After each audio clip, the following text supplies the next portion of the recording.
Hello, guys. Happy Thursday. Hi, Lily. Yeah, some of you guys are sending me a request to join live. You know what? We're going to do one of those very soon where I just come in and I will randomly select. Some of you guys are sending requests and we can talk as long as people don't go do anything crazy. I'm fine with that. Love from Tulum, Mexico. Sending love right back. Hello from San Diego.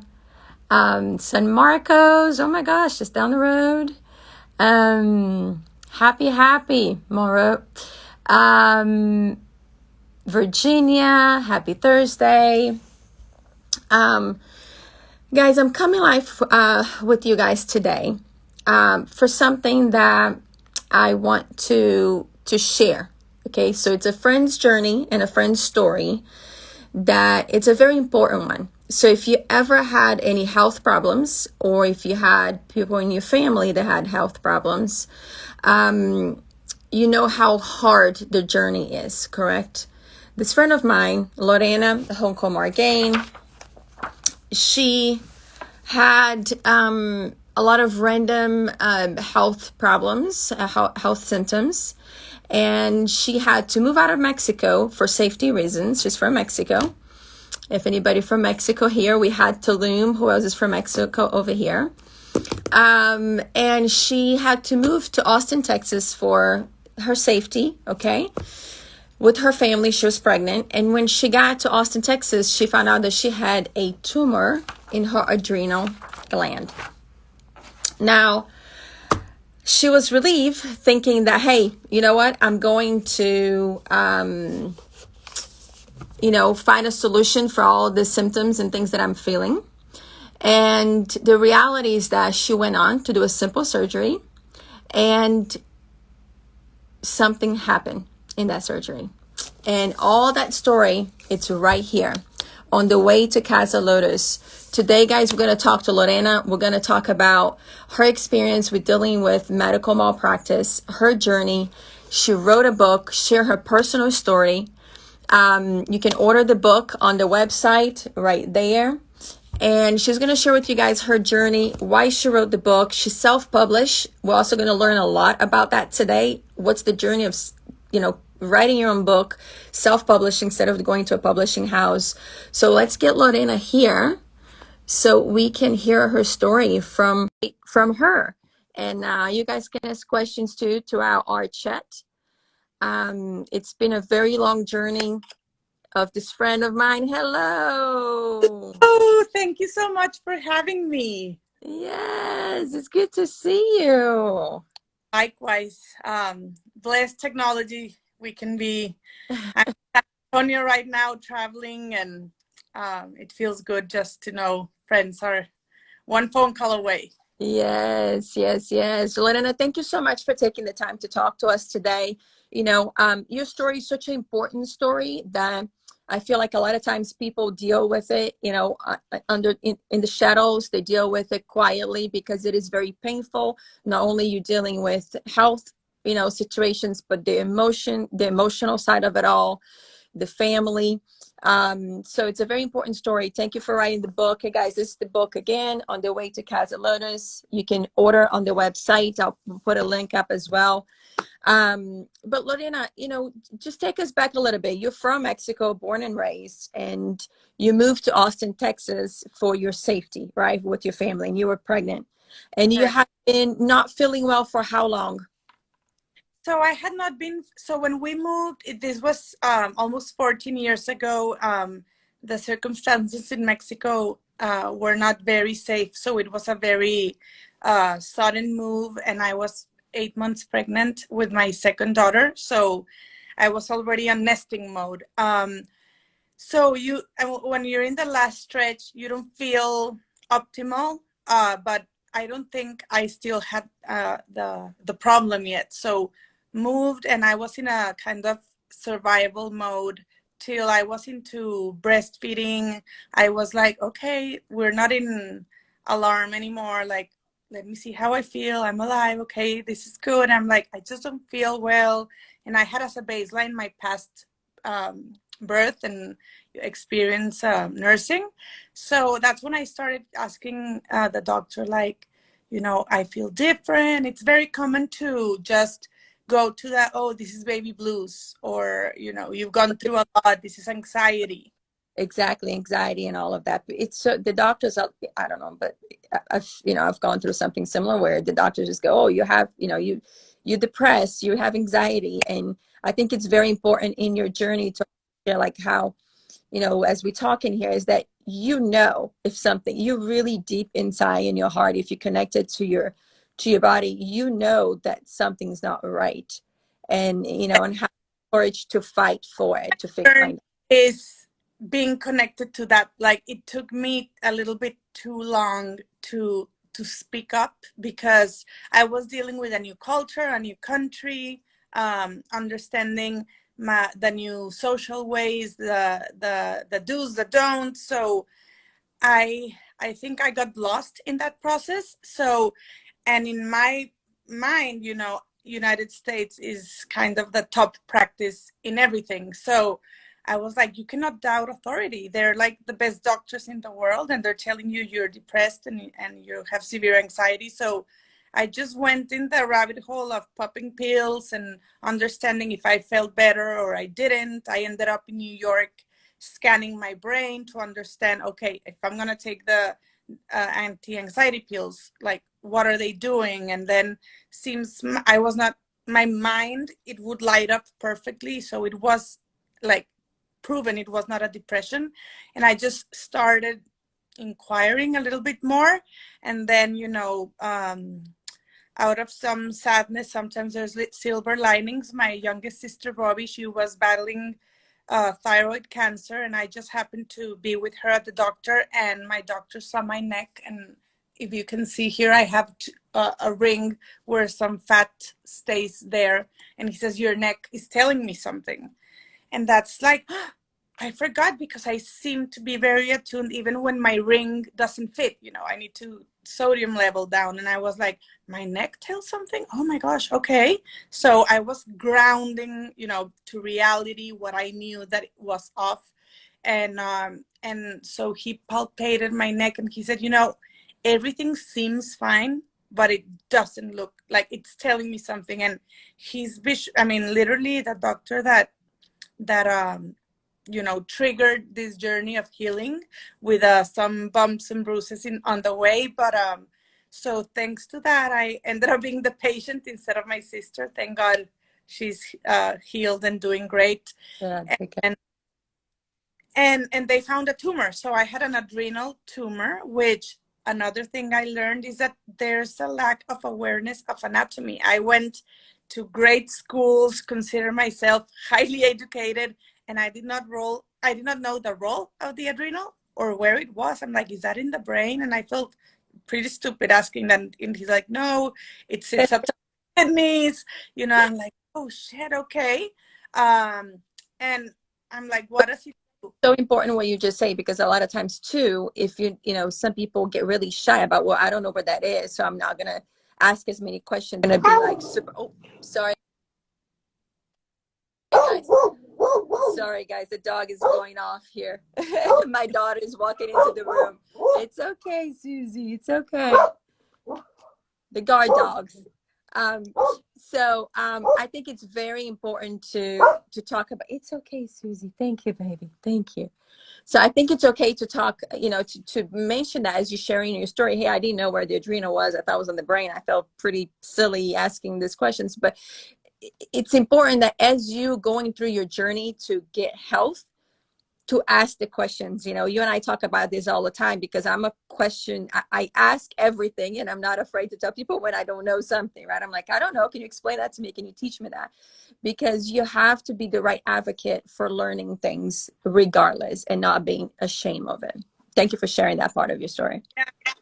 My daughter, Lore, she has a beautiful screensaver. She says, gut feelings are your guardian angels. I was not connected to my gut. I was totally lost in trusting the outside, and I had to regroup and say, okay, I'm going to work with my body and try to understand, where this is headed to. And And just the beauty of glands in our body. I never knew the importance of it. I don't know why. I knew the thyroid had an important, I mean, and it's like, oh, menopause, or like, oh, weight control. I didn't know the vital importance of it. So the adrenals, truly, they're like the back switch on the stage. They control the fight or flight mechanism, which is driven by many hormones like aldosterone, cortisol. It regulates potassium, magnesium, sodium, cholesterol. I mean, it's a pretty significant role. And now that I look in hindsight, I'm like, oh my gosh, that's why I was feeling so terrible. You can see it from my skin to how I walked. Like, all of me, I felt, my mother would ask me, like, what is it that you feel? I'm like, I just feel like there's a pull of gravity pulling me down, and I feel oppression in my chest. And so it was, the symptoms were there, but my mind was, getting a little. So the moment you found out that you had it, you're like, okay, I'm relieved. I'm worried that I have it, but I'm also relieved because I understand what it is. I can now go and take care of it. And for me, it's like proving I was not going crazy. That was a big thing for me. Like, okay, I knew it. It was like I might die, but I was not losing it, which was a big thing. I didn't know that one of the lessons in my journey was losing literally it. So so off I go, and I'm very much about what I feel with the person, look them in the eye. And so you found the right doctor that you're like, okay, I trust this doctor, I'm going to go and do the surgery with. So you went in for surgery. It's supposed to be a simple surgery. I mean, simpler, but, compared to the serious things that people can go through in terms of removing that tumor. And you got out of the surgery, you went to your recovery period, and you're like, okay, like, I'm going to be good. I'm going to go back into my strong self, energize and all. And then immediate, like, oh, you're gonna feel like suddenly you're alive, because we literally pull out the badness in the circuit, so the energy flow will be perfect. And that's when I'm like, oh my God, I think I'm now crazy. Like, I'm coming to terms with my depression. This is truly a depression. And because you're not getting better. Correct. I was not getting better, and I actually was worsening by the minute. But I even got voices, and there's a clinical explanation to everything. My heart was pumping blood in a way that my ear canal was swollen, and I heard differently. So the body's a beautiful, perfect machinery, and I honor each role.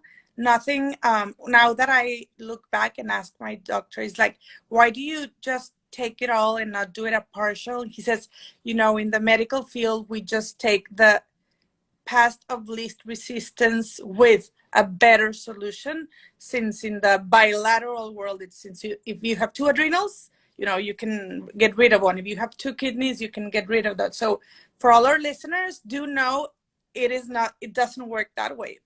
There's two adrenals because there should be two. There's two kidneys because there should be two. Yes, you can live with one, but we should fight for that integrity of our body. Yeah. But let me ask you something, Lorena, for everybody that's here. We have some new people joining in. We're talking with Lorena, a dear friend of mine who wrote this book on the way to Casa Lotus, on her experience with her health issues and malpractice, which we're going to talk about it now. As she self-published the book. And we're going to talk about that too, the journey of self-publishing a book, doing it all on your own. And thank you guys for taking the time, because this is an important story. And if you haven't gone through health problems or things like that, maybe it is somebody in your life that you want to send them a quick text message to join the live so they can hear this inspiring story as well. So Lorena, when did you realize that the doctor had gone in and done something really wrong in your surgery? So this will tell you a little bit about my self-esteem in those times when I fainted outside a Red Lobster. I was trying to find the least like quick food. I was trying to feed them healthier, and I was on a trip, and I just fainted in Brownsville, which is a very small, or a smaller town in Texas. and they rushed me in because they knew I had had surgery about a month ago, and they thought it might be internal bleeding or something, and they found an adrenal tumor. So instead of me questioning the doctor, I questioned me again. I'm like, oh my God, I'm creating tumors by the minute. I mean, never did it cross my mind that to err is human, right? So I just, again, my angel, my sister Robbie was there, and I told her, call the doctor. And I don't know why she called the endocrinologist, and he said, you don't make tumors by the minute. So send me those scans. And he, again, he was a curious doctor and seeing the signs, and he's like, let me get out of my way and request the scans from the hospital. So he's the one that added up, 1+1 is 2, and basically they removed the wrong side. And it was not through the, oh my gosh, they didn't put a Sharpie, with an R right or left. It was actually a deeper malpractice, which all our listeners, I invite them just, we need to be self-advocates and own our process. We need to read the diagnosis. We need to read the conclusions. We need to get second opinions. We shouldn't be afraid of doctors. They truly are beautiful minds and very well trained, but we also need to remember that, if something is not clicking, they should be open for second options, even third options. So in my book, On the Way to Casa Lotus, I call him Dr. Humano because he's a good person. I truly believe he's a good person that did a wrong thing.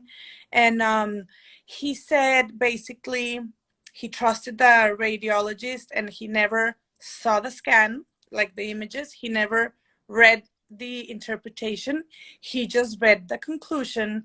And in the conclusion, a guy did a typo and put left instead of right. So he basically blindly made surgery and went in and out. After my second surgery, Dr. Perrier, she says, there are certain protocols you follow. You use your eyes, your senses, things need to make sense. You need to palpate. I mean, the tumor was like a blueberry in a pancake. So none of those protocols were followed.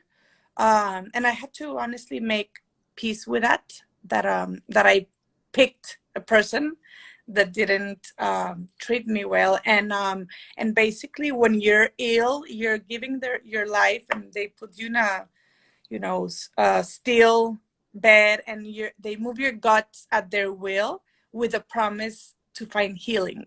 And in this circumstance, that was not the case.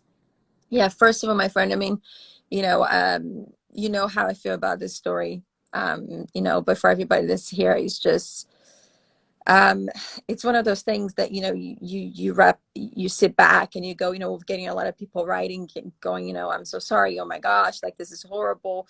You have people writing, say, hey, they went through similar things. You have people writing here saying, that doctors do mistakes too, which we're going to get to in a moment, which is why I think your story is so amazing of how you actually decide to move forward with. And I think that's what we got to get to the story next here. But I just want to take a moment to just pause and give you so much credit of the warrior that you are, because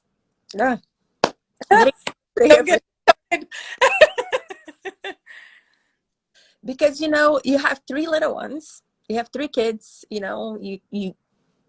everything that you have in your life, and to go through something like this where you do, I mean, if you have a tumor that's growing, then you go in there, you feel like, it's out, you feel okay. Then all of a sudden you're going to the emotional again of like being physically ill again, but also the emotion, like you say, oh, I thought I was going crazy again. I'm like, okay, now I'm really depressed. Let me take this depression medicine because the doctors were right, I was wrong. Then finding out that, oh my gosh, like I went into surgery and he took something that was plenty healthy, that has a job in my body, and left the tumor there. So now you have to go back in, take the tumor out. So all of a sudden you don't have both of them, which it really affects so much in your body and so much of your journey going forward. So, I mean, I just want to commend you for how you went through it, because it's a lot. And like I say, and you know, guys, Lorena has 3 little kids. You know what I mean? That it's like, you know, 3 amazing kids.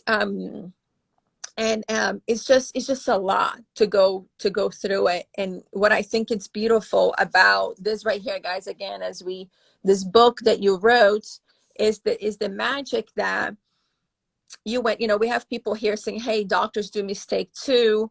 You know, how you're feeling right now. And what I think it's really beautiful about Lorena is that, you know, she had the opportunity to really go through a bad path and you know, going to an angry situation. Instead, she chose forgiveness. Correct. And I invite everyone to have open heart and ears and read the book. It truly just narrates a very human experience, which is Dr. Humano. That's what I call him, because to err is human. And he's, you know, I might be the destroyer at a point, and I hope that person finds grace for me. Obviously, we've kept in contact. I've surrounded myself with superb doctors, and there's truly doctors that, you know, we need them in our world, and there are heroes, and they're born with a gift. And I invite everyone on my way with Lorena Margain Junco. It's a podcast. I just aired Dr. Perrier from MD Anderson. She saved my life. She performed the surgery, and she comes very real. She says, for doctors, it's a hard posture to say, hey, I was born with a talent to save lives, but when do I give time for myself? So they're pushing, you know, pushing their bodies, pushing their limits, and they're nothing but human. They're also tired. She says, I also have a book club. I also have a dog that hasn't gone out. And just listening to her, I'm like, oh my gosh, I hadn't even thought about, you know, the life that happens parallel to the life in hospitals. So I think that it's important to also know and acknowledge that it takes 2 to tango, and us being the patient, and we need to be very respectful and aware of doctors' time and ask of them what is truly needed. There's a disconnection right now that they ask of them to be a good accountant, a good lawyer, with good insurance, instead of prepping the soil for them to just give their gift, which is the gift of healing. So Yeah. I would invite everyone to see it that way, on how we can change our practices towards doctors to let them, you know, perform their gift. So we have a comment here from Tina, tweet you want. She's saying, sorry, I'll never forgive the doctor who ruined my life forever in many different ways. Thank you for being so open, Tina, of sharing this comment in your experience. It's a very strong one. Thank you for feeling safe and feeling like you can do this here. I highly suggest that, you know, you read the book. Maybe you get, you know, something out of Lorena's journey that might help you, because carrying that weight of not forgiving, it's probably making more damage emotionally into your soul, and that can turn physically as well than forgiving. Correct. And she wrote, Think thank you. about a way forward. It doesn't mean that he didn't do wrong, but it means that if you don't make peace with it, it's only gonna eat you up. So it's a way to make peace with what happened, and still build from this point on. So it doesn't mean, oh, I love what he did. No, he wronged me and I spoke up, but that doesn't mean that I'll give my rest of my life, you know, to anger and resentment and revenge. Yes, exactly. I'm trying. Okay, I need help from you guys watching, because I was clicking on you guys' comments to, you know, be able to read to Lorena and to everybody else here. And now I can't get the comments down, guys, out of Lorena's. It's covering Lorena's beautiful face here. Anybody can tell me, what do I do? The Mexico flags, which makes my heart happy. Besos to Mexico. So Lorena, when did you decide, okay, because did you take legal action with the doctor? So basically, I did entertain the idea for 2 years. First, I wanted to survive, and once I was stabilized, I'm like, okay, next step is revenge. And I went with top-notch, a team of lawyers in Houston, which, let's say in their practice, they excelled. There's a specialty among specialty. I even had like an adrenal surgeon lawyer. He was a surgeon. It's such an adrenal surgeon lawyer.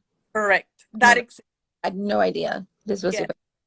So basically, in lawsuits, you need to get creative, because lawsuits could be capped in different states, in different scenarios. So what happens is that the more they get out of it, the more commission they get. Correct. So you start getting creative in the psychological. But did you do it, or you didn't do it? I didn't. So I did the whole, like, okay, they told me they literally, like, scientifically took 9 to 11 years of your life. How much is that worth? And I had never put money to my ears, and I'm like, I was very angry. And then I'm like, okay, I'm gonna, kill this man and show my whatever mightiness. And so, but I started noticing my kids were not the same, my marriage was not the same. Something was off. We were not just, it was killing us softly, in anger and on destruction. Spiraling. Yes. That anger was on you and you wanted to just put it out. And I mean, I did a beautiful exercise where when you take the blow, you still hurt and you will still be to heal. So I'm like, I need to put my energy towards a blow that is healing, not one that will hurt me more. So I started doing what I call working the emotional muscles. Like, let me sit down with my sadness. And I would really start journaling all my sad thoughts, and maybe a week. Anger took me like a month and a half. And I would journal with voice notes. I would journal, in a written, on a notebook. I would journal with a friend. And what I slowly started noticing is that those journals told a story. And I wove through the story. And actually, I was in Aspen with my husband, and I was very angry because I loved skiing. And it was like one of our family things to do. And I couldn't ski anymore since I had so many incisions through my front abdomen, they had to go through my back, and I just lost like the right side of my abdomen. So I was furious, pacing, speaking to the lawyers in speakerphone, and Eduardo was there, and I'm like, ah. And then I just had this moment of, how much is this worth? And that's when I'm like, this is not taking me anywhere. In my situation, this was the best option. Everyone needs to own their situation, their circumstances, and find it as a calling. It helped me heal, to see this as a blessing and not a curse, and how I could speak up and bring awareness to the human body, to forgiveness, and to become ally with a doctor instead of being my enemy. Yeah, but you made a very strong point there to everybody, here with us today, that it's very important that you own your truth and what's for you. For Lorena's story, her truth was, I'm not going to go forward with the lawsuit. And I'm going to choose a different path. For others, they might need to do that lawsuit, right? For others, you might need that help with the doctor bills and all of that. But I think that regardless of what truth is for you, for your circumstances, is that you follow with goodness and forgiveness in your heart. Because I think what I'm hearing is when you have that anger, and in it, it was ruining everything else around you, and you were not even realizing that was happening till you had that moment to stop and go, holy shit, like it's ruining everything around me as I'm going with this thing with the anger. So I think that, you know, if anybody's going through a lawsuit or this and that, it's an awful thing to go through, but to try to find that forgiveness and that love in your heart to go with it, because it's really, I think it probably make it a bit of less burden in the situation. Yes, and I don't shy away from hardships and burdens, but what I did notice is that I was actually hiding in my anger and in my pain, and I was not being bold. I was not being true to myself because I knew better that in my story, how I grew up, we've been big about freedom of speech, speaking your truth, and I'm like, this is how I was wired. This is what is the currency in my family speaking up. And I just felt, I was doing totally different situations. So I just invite all our listeners to include this in your options. I think multiplying the options, it doesn't need to be one way or the other, but just doing the exercise brings you to a position of owning your decision, and you stop being the victim. Yeah. And when you being a victim, it just, you're alive, your soul is alive. Yes, it's very true. It's very true. Being a victim is not a good place to be, right? I think some of the strongest people I know in my life, when they have really bad things that happen to them, they never, I don't think I ever heard them complain about it. You know, they share how hard it is, but in a hero way instead of a victim way. They acknowledge how hard it is. They understand, they see the challenges, but again, they verbalize it and they act on it from a hero perspective, not a victim perspective. Correct. And there's some beauty that unfolds when you make that shift. You literally become a magnet for good things. I transmitted that piece towards my kids. My marriage, blossomed. I'm not saying it's all butterflies and beautiful, but it is. but but we're on our way. And the solid family unit that we created by being real and being open to my kids with the process and making it a family process, and then opening to my siblings and to my parents and to my friends, and using friends as sounding boards. And people would tell me, why not aim for both? And I'm like, let me entertain that idea. So I truly consider I did the legwork to be where I am right now. And I'm also open to, there's a lot of horrible stories, and suing is the right thing to do. I don't think there's not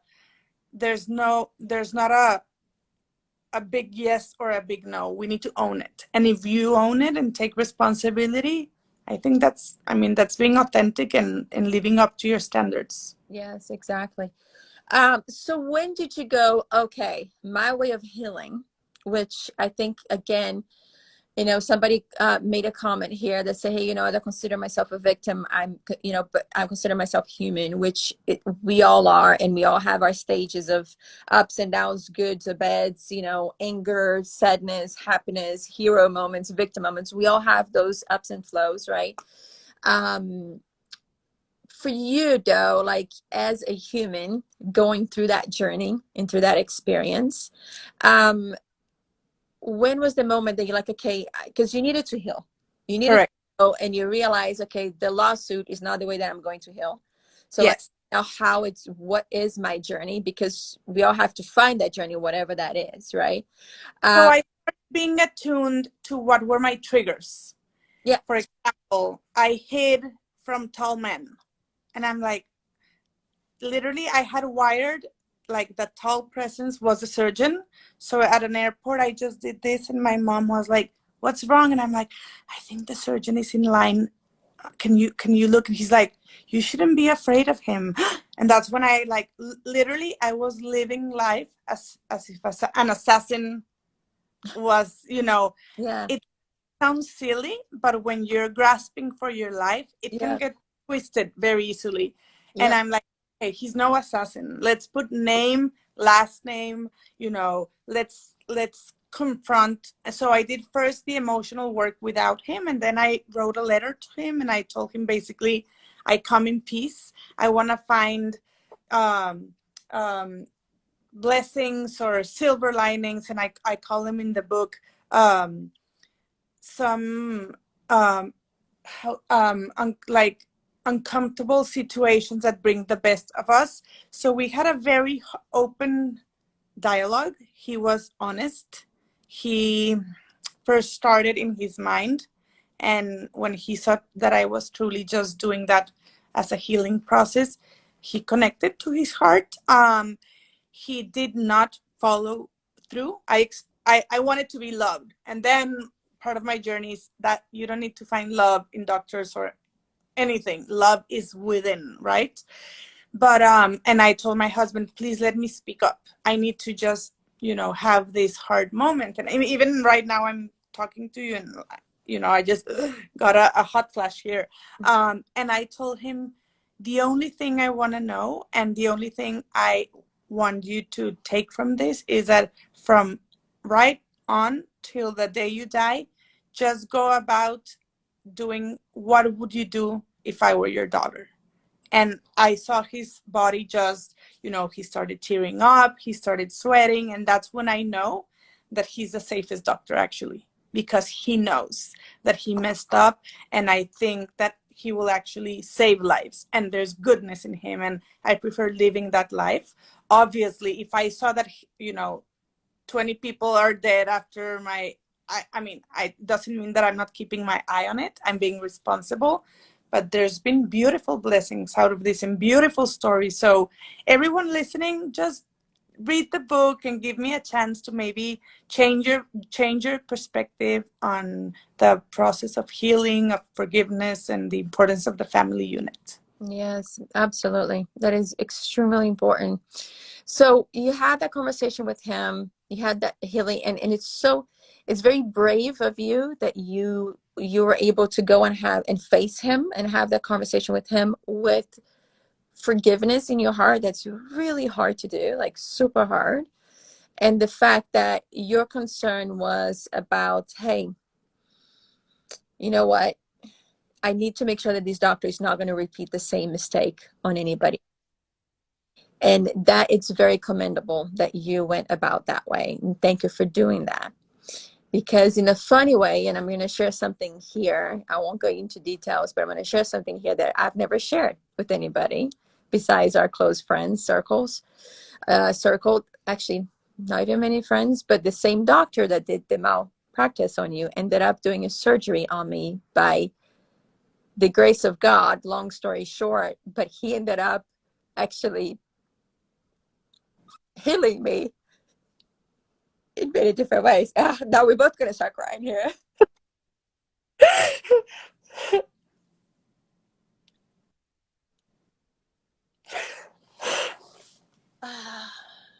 My goodness. Okay. We're live, Lorena. Let's keep it together. I'm on bonus points.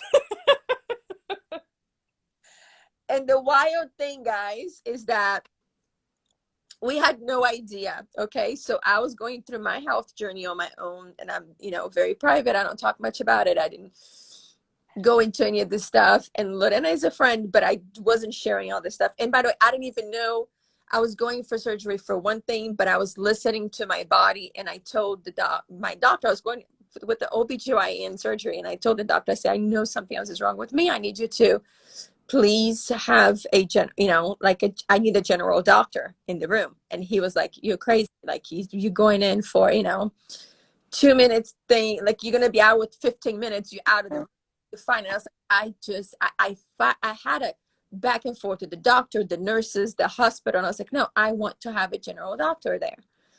And it was so last minute because, again, it was supposed to just be an OBGYN surgery. And my doctor just assured me that he goes, I'll make sure another doctor is there. Don't worry. And he did. And when I came out, I didn't even know who the doctor was, what the name was, nothing. And when I came out of the surgery, he was like, thank God this other doctor was there because he was able to do this, and that. And I was like, oh my gosh. It's like, okay, all right, the intuition was right. Thank God we followed through. We did everything. And Then you were months later, healed, powerful. yeah, months later, after, I'm healed, you healed, we were having a conversation in my kitchen, actually. And and you're like, what's the name of the doctor? And I was like, I don't even remember the name of the doctor, but let me pull it up. Like, let me look it up. And it was the same doctor that did the malpractice on you. And Correct. we had this moment of like, oh my gosh, like how the universe, right, kind of bring all of that together. But the beauty of it, in a way, I want to thank you for also confronting that doctor, because I'm sure that after that conversation that you had with him, he went, on to do surgeries a different way, and to do have that eye, and to do have that care, and to make sure to not repeat that problem, and I'm not saying that he would do that same mistake again if you didn't, but I think that it for sure gives a powerful uh, awareness to a human, to have that confrontation, to have the awareness in the fact that he had on you. And in a way, I was like, okay, I know he did me right. I know he did my part right, because he learned, like you confronted him, you got in front of him, and you had that situation. But it's really crazy, because again, it was something that just really the universe kind of It put did. together, right? It Um, did. I'm always amazed by you is that, you know, before we had this unfolding of the story, you have this very special set, like you're very sensitive to people in emotional pain. And I remember when I had the malpractice and we were with our kiddos, and you're like, okay, I understand that, but how do you feel? And I remember like, okay, she sees me. And it's not very common to have people to be that attuned. And thank you for bringing that awareness in me. I was totally in the mindset of being a burden. So I didn't want to be a burden for my husband, for my family. And every time, let's say I went to school, a mom would tell me, now what? So I started, pushing away and just getting isolated on not being a burden or the bearer of bad news. And you were actually healing me with like, hey, babe. I remember, hey, babe, how are you feeling? And I'm like, well, and I would just like go inwards and I'm like, not well, actually. And you would be patient and you would question. And I really want to appreciate that. And, not knowing, but doing the right thing for me somehow benefited the right person. And just that for me brings the cycle full cycle. I mean, and I would invite all our listeners to give the opportunity. Sometimes the answers all are already around you, but it's a shift. Once you shift with love and with openness and with vulnerability, your saviors already are around you, and your friends and all that love are the net is there for you, and it takes a village. but you said something very important, Lorena, because you did go in a little bit of a rabbit hole, and it was really hard to pull you out of that.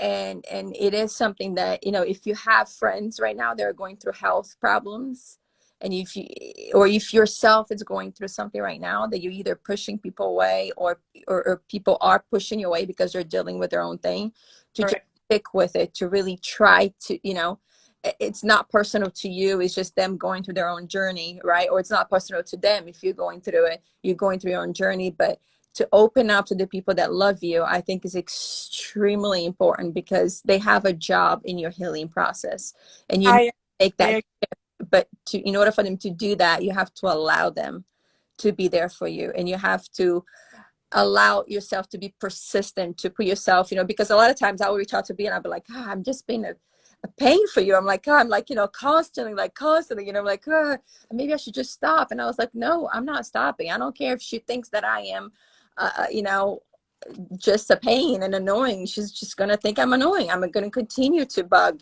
constantly. And that's it. So anyway, I do want to get to the book portion of it before we continue in this cry fast here. Sorry. uh, this is me. um, I do want to get to the book.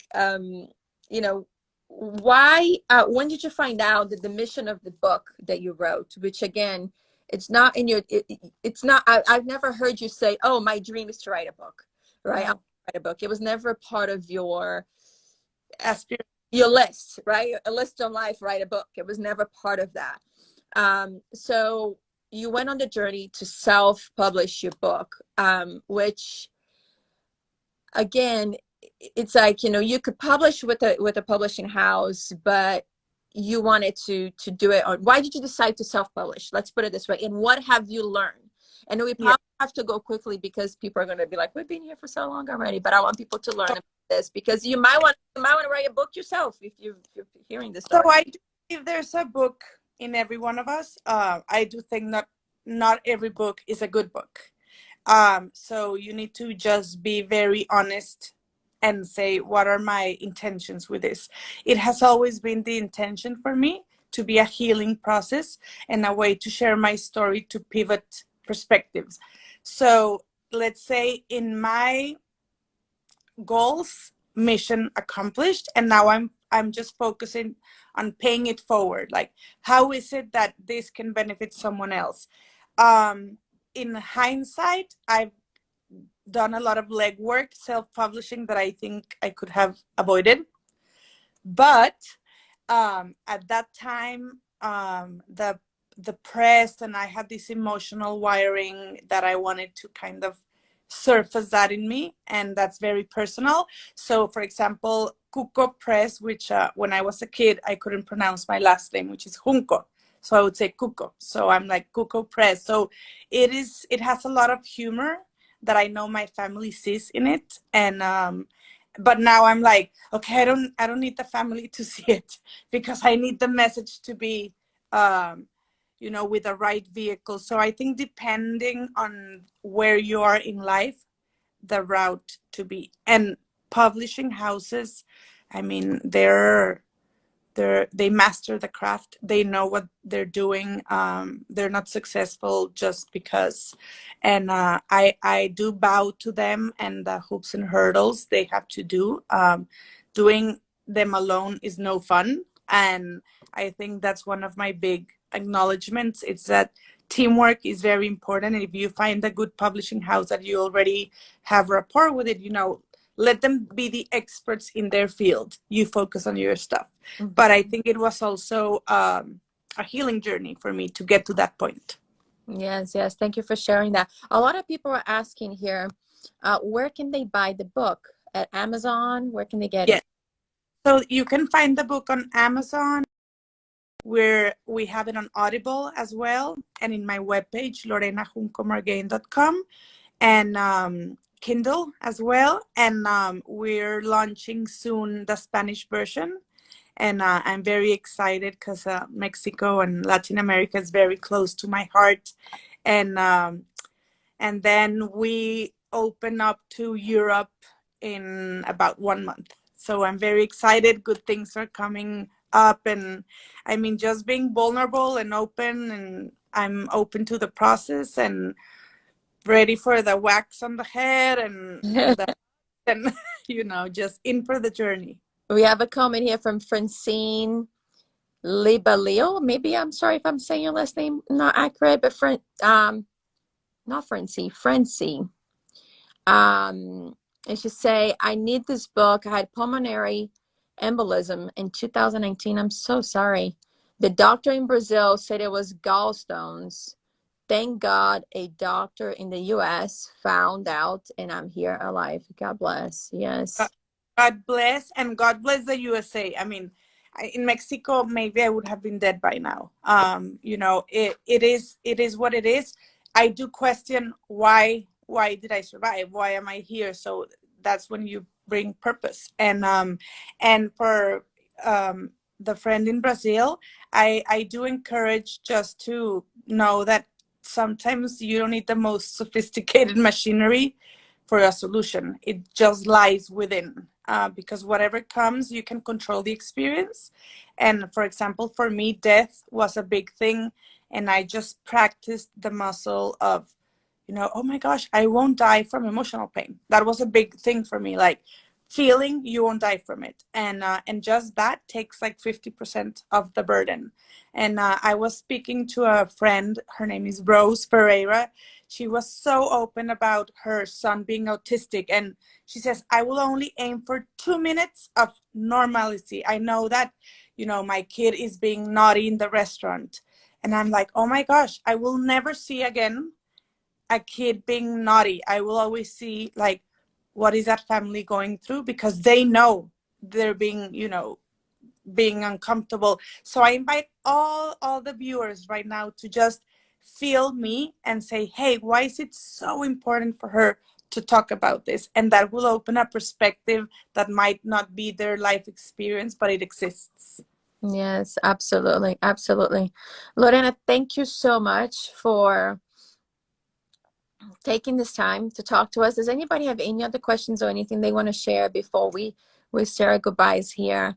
Let us know. But your story is so inspiring. Oh, hold on a second. Before we get out, we have to talk about the give forward boxes. Yes, and the amazing thing you've done in all the communities. I need to tell you that Camila has been so generous in all the retirement communities, through the JK Living Foundation, through Women of Today. So basically what I did is, when I was a kid, I watched a movie called Paid Forward. And I remember it had such an impact in my life on how the importance of one act, and then you just, do it. And that has always sat with me. And then I'm like, maybe it's my paid forward time. So again, I've been connecting to my childhood years, to like what impacted me in those creative, taking it all in years. And so I'm being consistent with that. And I do know that forgiveness is a way to move forward, and then it aligns with giving. So for every box that is giving with the book, and you will decide on the web page lorenajuncomargain.com, if you want a hat, bracelets. But with every box, a care kit, a lifestyle of love care kit is donated for the caregivers, which I noticed in my healing journey.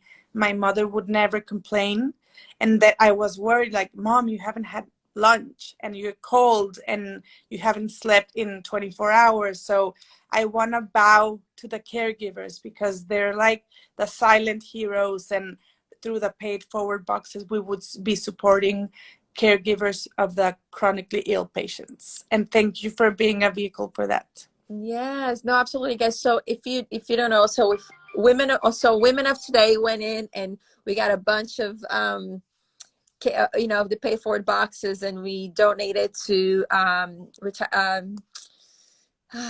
don't like to use certain words, but for the community where elderly people are, being cared for right now. So it helps them pass the time and get inspired, and all of that. So they were really cute. I'll share photos later. They were really sweet and super happy. You can check out some of the photos too on the Women of Today Instagram or the Women of Today website. So we did that, but it's this beautiful boxes where you can get bracelets, a hat, right? You can customize what you want inside. It's really pretty stuff, guys. Really pretty and really nice. In the book, so the book comes with it, and that And goes. is it on my way? And it says en route, the healing, the process of healing. It's your journey. So it's just a gentle reminder that we're all opening and unfolding to our traveling selves, and there might be some bumpy roads and windy curbs, but I mean, we're here to experience what it is to be alive. And I think that if we live with compassion and love, we can, we can do this. Yes, yes, yes, yes, guys. Here we go. On the way to Casa Lotus. You can order the book. Tell us again where, Lorena. Amazon. LorenaJuncoMargain.com, Amazon, Audible, Kindle, and the podcast is On My Way with Lorena Junco Margain on everywhere you can listen. Yes, and the Spanish version is coming up. So if you want the Spanish version, just put a set reminder for a month from now, and Europe also a month from now. Yes. Know that everyone that purchases the books, you're helping someone, and that is very important to me. I will honor every sale towards the journey of healing and the caregiver. So thank you everyone for having the open heart. Yes, thank you everyone. Let me just make sure there is no questions here before we are going. It's a lot of nice messages, Lorena, which you should come later and just Yes, them because really nice comments. that's amazing. From all of you guys. You guys are so kind. And you know, I do want to honor this beautiful community that it's here on my personal Instagram and on Women of Today. We're actually on Women of Today. We're just talking about this yesterday of how amazing it is that it's all positive. It's really rare. Like we had one person here that was like making a not so nice comment, but who knows what that person is going through right now. But it's really a beautiful, beautiful community of positive and wanting to do better and wanting to do good for themselves, for their families, for their community. And how great it is that you guys just embrace a little bit of everything and take a little bit of everything to so we can all learn from each other. So thank you guys for being here with us today. Thank you for taking time. Thank you. I'll see you guys soon. We got to do this again. I don't know, guys, if you want to do more lives. I haven't done lives in a while for whatever reason. I don't know why. This was fun. For lives, I did the daily workouts with the weekly workouts and the 80s parties, and do know that you have an important role, and a lot of us are seeing what you do, and you're getting our butt kicked to get out of the sofa. So keep that going. Amazing stuff what you do, and congratulations for Women of Today. Amazing. Thank you, love. Thank you for being a part of it. If you guys want more lives, send me a message, send me a DM. What do you want to talk about it? And then I'll go find a friend or somebody I know that we can you'll pull out the story, right? So we can have more conversations about it. So send me a DM because this was really nice. Thank you, Lorena, again. Sorry, guys, for the tears, but that kind of got us. It's a true story. It's not made up. And sharing this moment with you guys come from our heart. All right. Go, top. It's time to go. Bye, babe. Thank you, guys. Bye.